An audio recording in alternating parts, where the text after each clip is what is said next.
Mukama akugamba submit to your own husbands as unto the Lord. Wuliriza bba nga bw'owulira Katonda. Do you hear Luganda patience? You speak Luganda. Every time you speak to me, you speak in English. Listen to your husband as you would to the Lord. That's your duty. Now, there are times he might not say what you want, but listen to him. Listen to him. The greatest ministry you have toward your husband is to know that he has your inner ear. The greatest ministry that you have to your husband is to know that he has your inner ear. And any man who has the inner ear of his wife gets to a point where he does not need to speak. The never needing to say is what counts. When a man is always speaking and speaking, it means he's not being heard. When a man keeps quiet, there are either two things. Either he's tired of speaking, or you hear him that it's no longer required for him to speak anymore. If you get to a point where he does not need to speak because he hears you, you hear him even when he has not spoken, I want you to know that that's not just a virtue, it is your duty. Praise the Lord. Again, we live in a world where the newer generation, I think it's women emancipation, I think it is modernism, I think it is again the next phases of illumination, enlightenment we call it, and why we have the highest numbers of failures of marriage in some of the most developed nations. You might not appreciate this, but when you go to places like Europe and America, those places have the highest attrition rates in marriages. Marriages are failing. In fact, I have always read them a report. Marriage fails every 11 seconds in America. 11 seconds. Partly because of a generation that is no longer patient. I won't even say it. She's called patience. I was going to emphasize it, but because she's called patience, I will not emphasize it. But I cannot tell you the things that take young people out of marriage today. I'm going. No, we invested money, we're in the hinjira, we're in the wedding, we're everything. You're going to end this thing because they did not answer you. I always tell people, ask our mothers, ask our fathers what they have to go through to keep those marriages. Or even those whose marriages failed. You realize that they tried way beyond. Are you hearing me? Because then there was a time where marriage was a respected institution. Now in America they have something called contract marriages. You know what contract marriages are? We sign and even have our terms and conditions. That if you don't fulfill these conditions, somebody can say now we are entering a contract marriage, no getting pregnant. Because we agreed you are not supposed to what? I saw the other day a fellow, this guy divorced his wife, and in the divorce application he put betrayal. What was the betrayal? We agreed not to have children. And the guy got what? The lady got pregnant. Is it just me? You know, sometimes I think I'm weird, but I think people are getting weird. He is living with a woman every day for 10-15 years. You understand? If people who even don't try to get to give birth can give birth, you understand?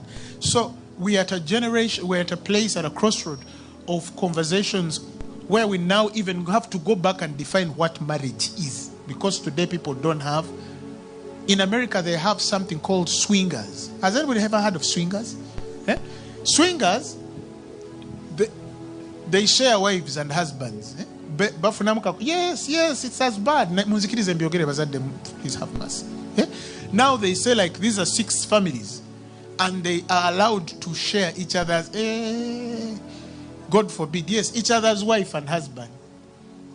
And they are 60, they are 55, and they also have children in the swinger communities. So I think it's the primary responsibility of the church, Pastor Sam, to emphasize what marriage is and what marriage is not. There was a time we used to think it's obvious, but now it's not obvious. Praise the Lord. Submission and accountability to your husband is not something you should ask for, and it's not conditional. It is unconditional. If you don't understand that language, then try something else, not marriage. Like, it's unconditional to love her. It is your boy responsibility. I always tell people, we will never change our spouses. God has never given you the grace to change somebody.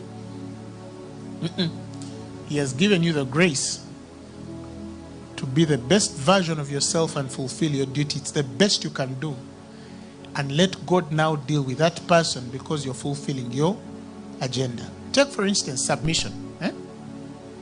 Do you know, Apostle Emma, do you know that because a man is a priest to his house, right? God has given him, generally we know, dominion, right? But do you know that if you dominate a woman carnally,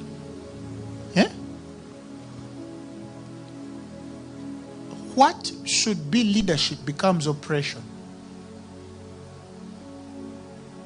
Because dominion is not carnal. It is spiritual. It is spiritual. Submission. Do you know that somebody can submit spiritually and somebody can submit carnally? And wherever submission is carnally, it's manipulation, it's seduction, it's the altar of Jezebel. Some people think that Jezebel is not submissive. No. Jezebel can submit if she can control. And it's possible for somebody to submit to something and control it. But because you don't have a Jezebel spirit, you can't understand it. Naye abaliko omwoyo gwa Jezebel bakikola ki? Bakimanyi. I've seen women who kneel down. N'afukamira ne yeeyala wansi naye ng'ayagala ssente. Mukama yeebazibwe naye ng'ayagala ki? Ssente. N'anyola omusajja n'amunyola. If you're seeing them, I wish my wife kneels also. You understand? And you're comparing them with your Chiga woman like Ingrid, who might struggle to what? To kneel. No, but Ingrid is proud. No. The Chiga woman might not be kneeling, but she's submissive. And the wisdom to tell the difference is your deliverance.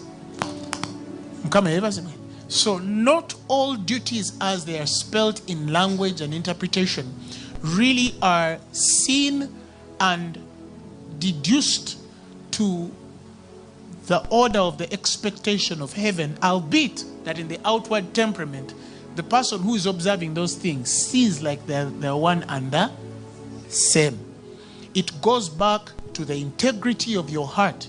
When I am kneeling or honoring my husband, why am I doing it? One time we're in a conference and a man said, Sibyange, Yagamanti, no man should ever discuss anything important with his wife when they are lying down. Nti omutwe bwe baguteeka wansi ne gukwata piro bwe guti ogenze. So mbu. When she starts now, say, oh, what, mommy? We need to discuss about this. You know, so cannot do so. You understand? No, kumalango busente wena wabukozechi. Awo mazemu. Naye nga kali ka submission niba bakaviri we kati bakazayo ngabye bakola Samson. Gayi ne bamutwala ka amaanyi. So I have a friend from that name, but when his wife starts saying, I need to speak to you, ngala atula.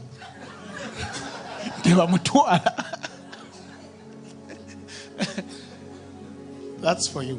But I want to finish because of time.